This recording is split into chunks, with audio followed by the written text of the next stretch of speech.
నమస్తే శివాబీ న్యూస్ కు స్వాగతం. నా పేరు శైలజ. ఈనాటి వార్తల్లోని ముఖ్యాంశాలు.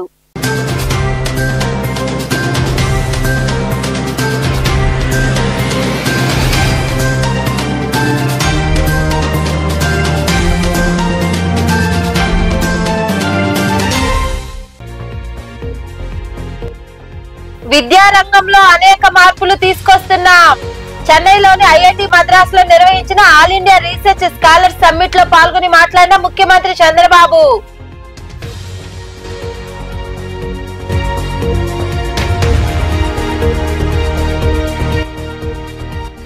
తల్లులు బిడ్డలు కౌమార యువతకు మమకారం వాత్సల్యంతో సేవలు అందించాలి.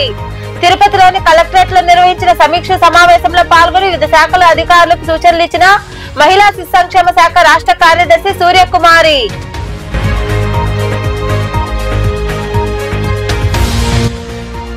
సీఎంగా చంద్రబాబు ఉన్నప్పుడు రంజాన్ మాసంలో అనేక కార్యక్రమాలు.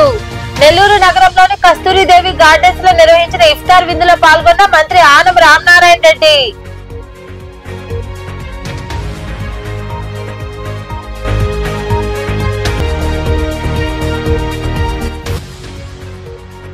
శ్రీవారి సేవలో ప్రముఖులు. రాబిన్ హుడ్ సినిమా రిలీజ్ సందర్భంగా తిరుమల శ్రీవారిని దర్శించుకున్న Tollywood young hero Nitin.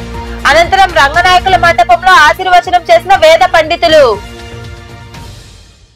1996లో power sector reforms తీసుకొచ్చానని, ఇప్పుడు గ్రీన్ ఎనర్జీకి అధిక ప్రాధాన్యత ఇస్తున్నామని ముఖ్యమంత్రి చంద్రబాబు నాయుడు అన్నారు.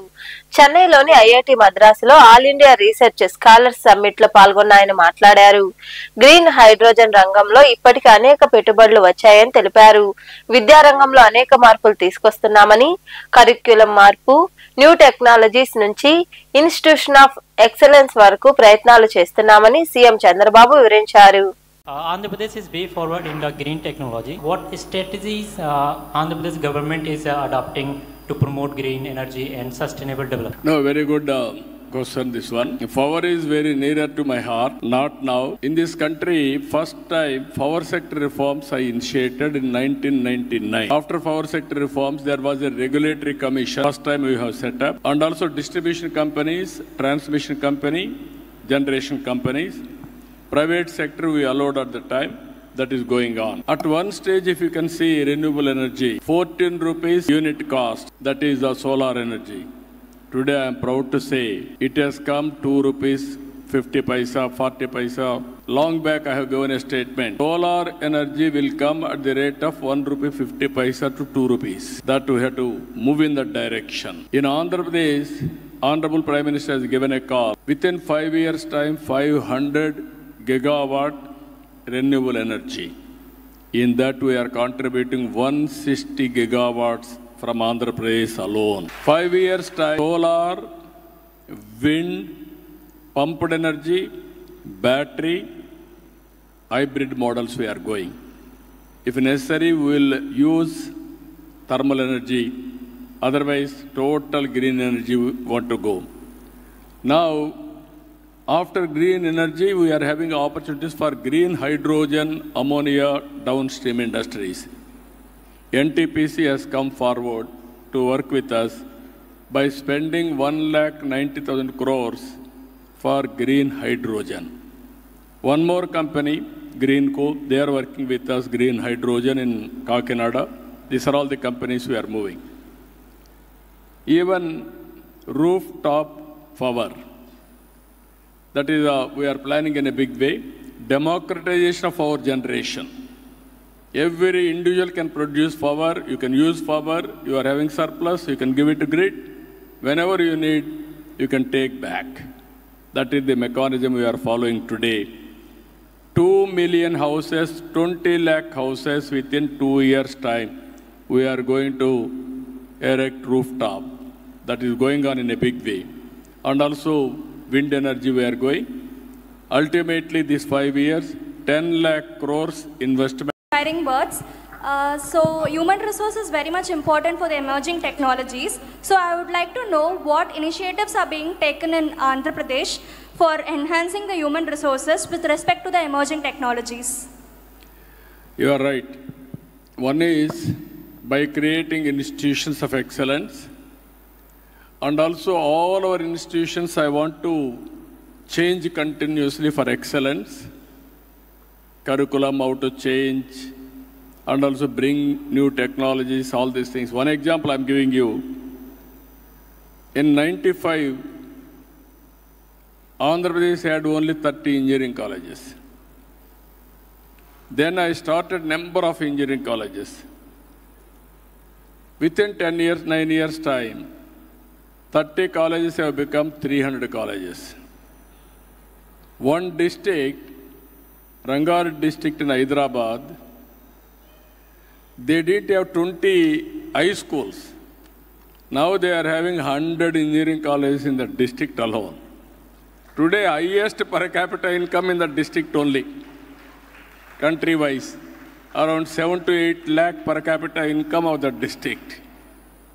You can imagine how it has changed. And also I brought ISB, IIIT, NALSAR, so many IIT, so many universities I brought it. So it is a continuous process shaping the education and also starting new. నెల్లూరులోని Kasturi Devi gardens లో జిల్లా minority సంక్షేమ శాఖ ఆధ్వర్యంలో నిర్వహించిన ఇఫ్తార్ విందు కార్యక్రమంలో రాష్ట్ర దేవాదాయ శాఖ మంత్రి ఆనం రామనారాయణ రెడ్డి పాల్గొన్నారు. ఈ సందర్భంగా వారితో ప్రత్యేక సమావేశం నిర్వహించారు. నెల్లూరు జిల్లా మైనార్టీ సంక్షేమ శాఖ ఆధ్వర్యంలో నగరంలోని కస్తూరిదేవి గార్డెన్స్ లో నిర్వహించిన ఇఫ్తార్ విందు కార్యక్రమంలో దేవాదాయ శాఖ మంత్రి ఆనం రామనారాయణ రెడ్డి పాల్గొన్నారు. ముస్లిం సోదరులతో కలిసి విందు చేశారు. అనంతరం మంత్రి ఆనం రామనారాయణ రెడ్డి మాట్లాడుతూ రంజాన్ మాసంలో అనేక కార్యక్రమాలు సీఎం గా చంద్రబాబు ఉన్న సమయంలో మైనార్టీ సోదరులకు అందించామని గుర్తు చేశారు. ఆ తర్వాత వైకాపాలో నిర్లక్ష్యం జరిగిందని తెలిపారు. నేడు కూటమి ప్రభుత్వం అధికారంలోకి రావడంతో చంద్రబాబు హయాంలో ప్రతి జిల్లాలో మైనార్టీ సోదరులకు ఈ పవిత్ర పండుగలో భాగస్వామ్యం కావాలని సీఎం చంద్రబాబు ఆదేశాలు ఇచ్చారని అన్నారు. ఈ పవిత్ర రంజాన్ మాసం అనుగుణంగా సహనంతో కూడిన పవిత్ర సమయాన్ని, ఇది శక్తి, పరస్పర ప్రేమ, సేవాభావానికి ప్రత్యేక అని పేర్కొన్నారు. ముస్లిం సోదరులు ఉపవాస దీక్షలు పాటిస్తూ సామాజిక సమైక్యతను పెంపొందిస్తున్న విధానం ప్రశంసనీయమని మంత్రి రామనారాయణ రెడ్డి వివరించారు. మన ముఖ్యమంత్రి గారైనటువంటి నారా చంద్రబాబు నాయుడు గారి ఆలోచన మేరకు, ఆదేశాల మేరకు నెల్లూరు జిల్లాలో ఉన్నటువంటి పవిత్ర రంజాన్ మాసంలో మైనారిటీ సోదరులకందరికీ కూడా, ముస్లిం మైనారిటీ సోదరులకు వాళ్ళు దాదాపుగా 40 రోజుల పాటు పవిత్రమైనటువంటి ఈ రంజాన్ మాసంలో ఒక్కపొద్దులు తిని భగవంతుని ప్రార్థించి సమాజంలో అందరం అన్నదమ్ముల్లా మెలుగుతామనేటువంటి దానిలో వాళ్ళు బహుశా ఇది చివరి రోజు లేకుండా ఒక రోజు ముందు రంజాన్ రాబోతుంది.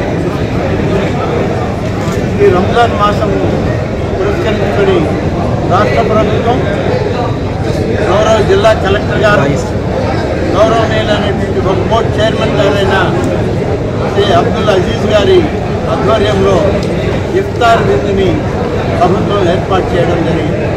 దీనికి ముఖ్య అతిథులుగా స్థానిక శాసనసభ్యులు, పురపాలక సంఘ మంత్రి గారైనటువంటి శ్రీ పొంగూరు నారాయణ గారు, వారితో పాటు నేను, నోడా చైర్మన్ గారు, ఇంకా కమిషనర్ గారు, అనేక మంది కార్పొరేషన్ నాయకులు, పెద్దలు, ముస్లిం మైనారిటీ సోదరులు అందరూ కూడా ఈరోజు ఈ యొక్క ఇఫ్తార్ విందుకి ప్రభుత్వ కార్యక్రమానికి హాజరు కావడం జరిగింది.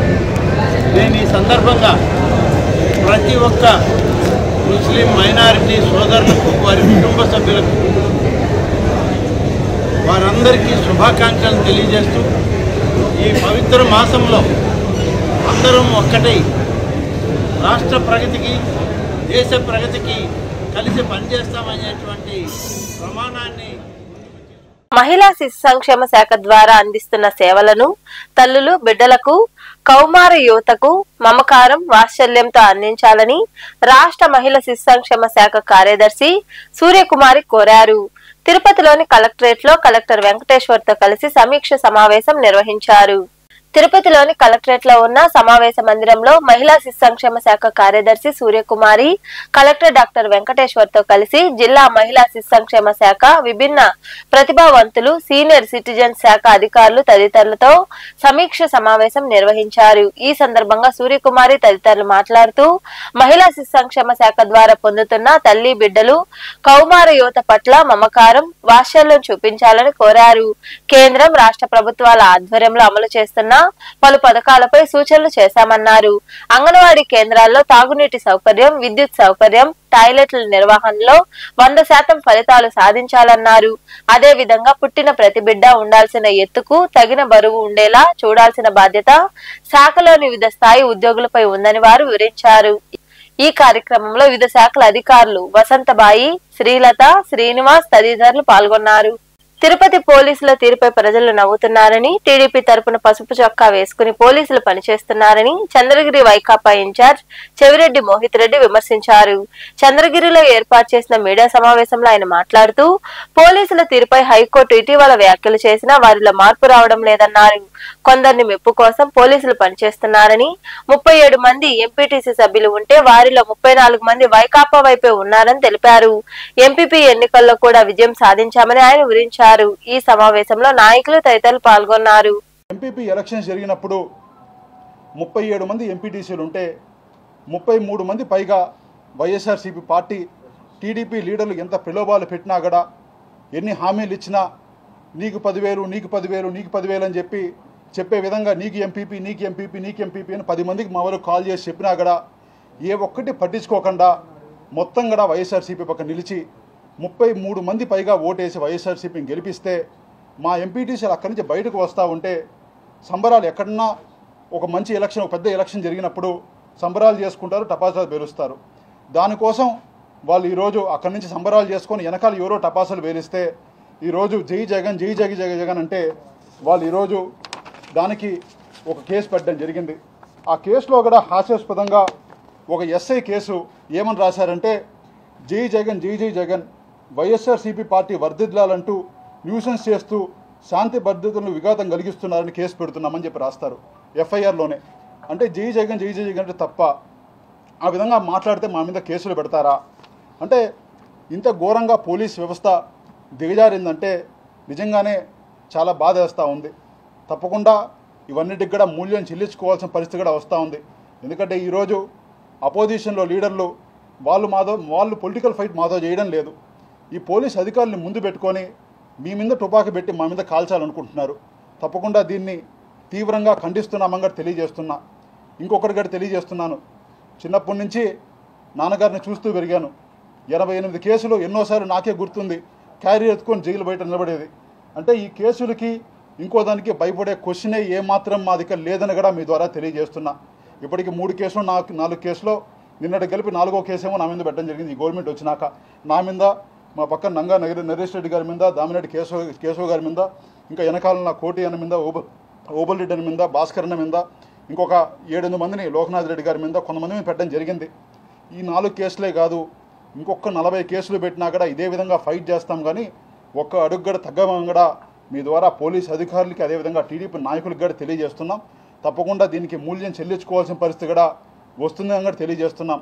అదేవిధంగా ఇదే విధంగా కొనసాగితే, ఇదే విధంగా తప్పుడు కేసులు పెడతాం, ఏం జరుగుతుందని చెప్పి కొంతమంది పోలీస్ అధికారులు నిర్ణయం తీసుకుంటే మేము కూడా గట్టిగా నిర్ణయం తీసుకుందామని ఆలోచిస్తున్నాం. ఎస్పీ ఆఫీస్ని 2-3 వేల మందితో ముట్టడించి నిరసనగా తెలియజేస్తామని కూడా మీ అందరి దగ్గర తెలియజేస్తూ, అదేవిధంగా జిల్లాకు వచ్చిన ప్రతి ఒక్క మంత్రి నుంచి ముఖ్యమంత్రి వరకు ఎవరు వచ్చినాక నిరసనగా తెలియజేస్తామని కూడా కొన్న ప్రెస్ వాళ్ళకి సాక్ష్యంగా తెలియజేస్తున్నా. ఎందుకంటే ప్రజాస్వామ్యాన్ని కాపాడాల్సిన పోలీసులే ఈ విధంగా తప్పుడు కేసులు పెట్టి అపోజిషన్ నోరు నొక్కుతూ ఉంటే తప్పకుండా మేము బయటకు వచ్చి మా మీద కేసులు పర్లేదని చెప్పి బయటకు రావాల్సిన సమయం వస్తుందని కూడా మేము తెలియజేస్తున్నాం. తప్పకుండా ఇవన్నిటికి కూడా మూల్యం చెల్లించుకోవాల్సింది కూడా మీ అందరి ద్వారా పోలీస్ అధికారులకి, అదేవిధంగా టీడీపీ నాయకులు తెలియజేస్తూ, ఇలాంటి కేసులు ఇంకా కొనసాగితే ఎంత దూరమైనా పోతామని కూడా తెలియజేస్తూ ధన్యవాదాలు తెలియజేస్తున్నా. Thank you. ప్రజల దాహార్తి తీర్చేందుకు జనసేన పార్టీ అధ్యక్షుడు ఉప ముఖ్యమంత్రి పవన్ కళ్యాణ్ సొంత నిధుల నుండి వాటర్ స్కీమ్ ఉద్యోగుల బకాయిలు చెల్లించారని, వారి అడుగుజాడల్లో నడుస్తున్నామని జనసేన పార్టీ నెల్లూరు జిల్లా ప్రధాన కార్యదర్శి గునుకుల కిషోర్ అన్నారు. నెల్లూరు నగరంలోని 8వ డివిజన్ నాయకులు గుర్రం కిషోర్, కళ్యాణ్ ఆధ్వర్యంలో ఆర్ఎస్ఆర్ పాఠశాల ప్రాంగణంలో ప్రజల దాహార్తి తీర్చేందుకు చలివేంద్రం ఏర్పాటు చేశారు. ఈ కార్యక్రమంలో పాల్గొన్న కిషోర్ తదితరులు మాట్లాడారు. ఈ కార్యక్రమంలో జనసేన నాయకులు పాల్గొన్నారు.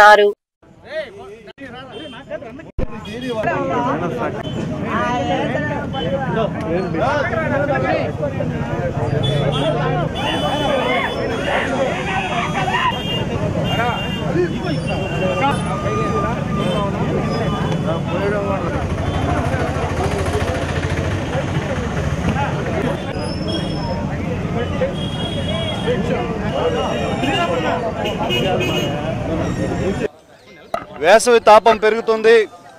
ప్రజల దాహార్తిని తీర్చేందుకు జనసేన పార్టీ గెలిచిన రాజమహేంద్రవరంలో వాటర్ స్కీమ్ ఎంప్లాయీస్ జీతాలు రావట్లేదని సమ్మె చేస్తుంటే సొంత నిధుల నుంచి 20 లక్షల రూపాయలు కేటాయించి వారి జీతాలు ఇచ్చి ప్రజలకు దాహార్తిని తీర్చిన మహానాయకుడు జనసేన అధినేత డిప్యూటీ సీఎం పవన్ కళ్యాణ్ గారి ఆశీస్ సాధనకి మేమంతా ఉపయోగపడతామని తెలియజేస్తూ ఈరోజు 8వ డివిజన్లో గుర్రం కిషోర్, కళ్యాణ్ ఆర్ఎస్ఆర్ స్కూల్ వద్ద గల ఒక చలివేంద్రం ఏర్పాటు చేసి ప్రజలకు దాహార్తిని తీర్చేందుకు ముందుకు వచ్చారు. ప్రజలకు సేవ చేసేందుకు వచ్చిన జనసేన పార్టీని ముందుకు తీసుకెళ్ళడానికి మేమంతా కూడా కృషి చేస్తున్నాము. జనసేన పార్టీకి ప్రజలందరూ కూడా బేషరతుగా మద్దతు ఇవ్వాల్సిందిగా ప్రార్థిస్తున్నాను. అదేవిధంగా నెల్లూరు నగరం రూరల్లోని అనేక కూడల్లో కూడా ఇటువంటి చలివేంద్రాలు ఏర్పాటు చేసి జనసేన పార్టీ నాయకులు ముందుకెళ్తారని తెలియజేస్తున్నాను. తిరుమలలో కొలువైయున్న శ్రీవారిని నిత్యం వేలాది మంది భక్తులు, సెలబ్రిటీలు, రాజకీయ ప్రముఖులు దర్శించుకుంటుంటారు. ఈ నేపథ్యంలో భాగంగా Tollywood young hero Nitin VIP break దర్శనంలో శ్రీ వెంకటేశ్వర స్వామి వారిని కాళహస్తి ఎమ్మెల్యే సుధీర్ రెడ్డితో కలిసి దర్శించుకున్నారు. ఈ క్రమంలో టీటీడీ అధికారులు వారికి ఘన స్వాగతం పలికారు. రంగనాయకుల మండపంలో హీరో నితిన్ కు వేద పండితులు వేద ఆశీర్వచనం చేసి తీర్థ ప్రసాదాలు అందజేశారు. హీరో నితిన్, హీరోయిన్ శ్రీలీల నటించిన రాబిన్ హుడ్ థియేటర్లలో సందడి చేస్తోంది.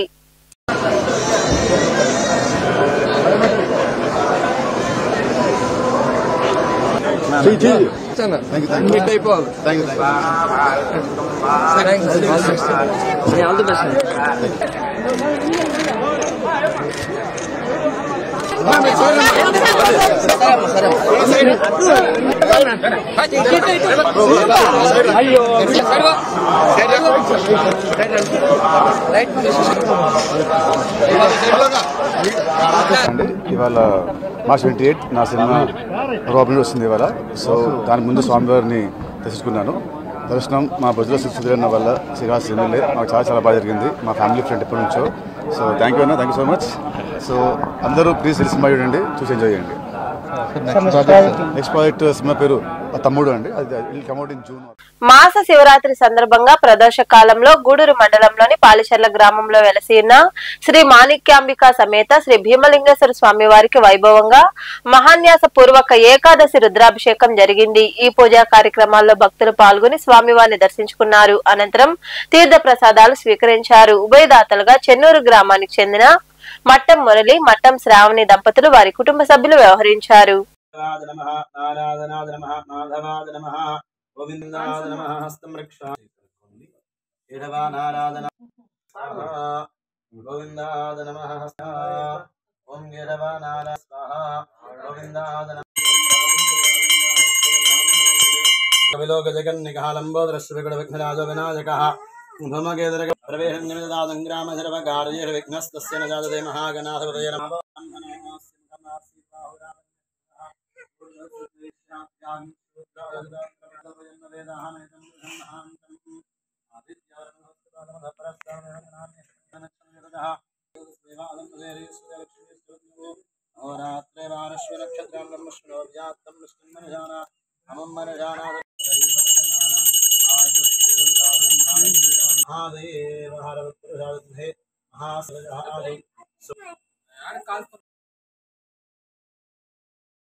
शंकर भगवान की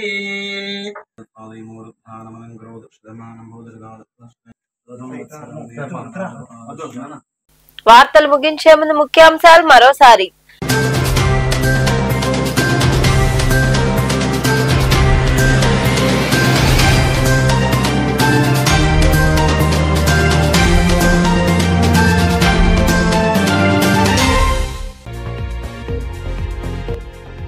విద్యారంగంలో అనేక మార్పులు తీసుకొస్తున్నాం. చెన్నైలోని ఐఐటి మద్రాసులో నిర్వహించిన all India research scholar summit లో పాల్గొని మాట్లాడిన ముఖ్యమంత్రి చంద్రబాబు.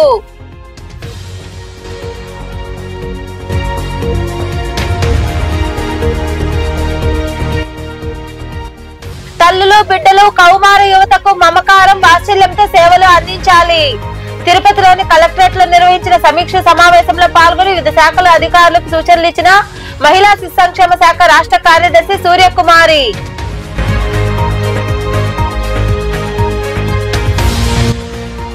సీఎంగా చంద్రబాబు ఉన్నప్పుడు రంజాన్ మాసంలో అనేక కార్యక్రమాలు.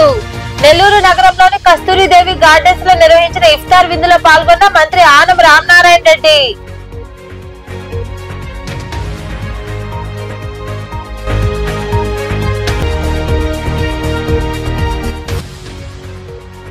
శ్రీవారి సేవలో ప్రముఖులు.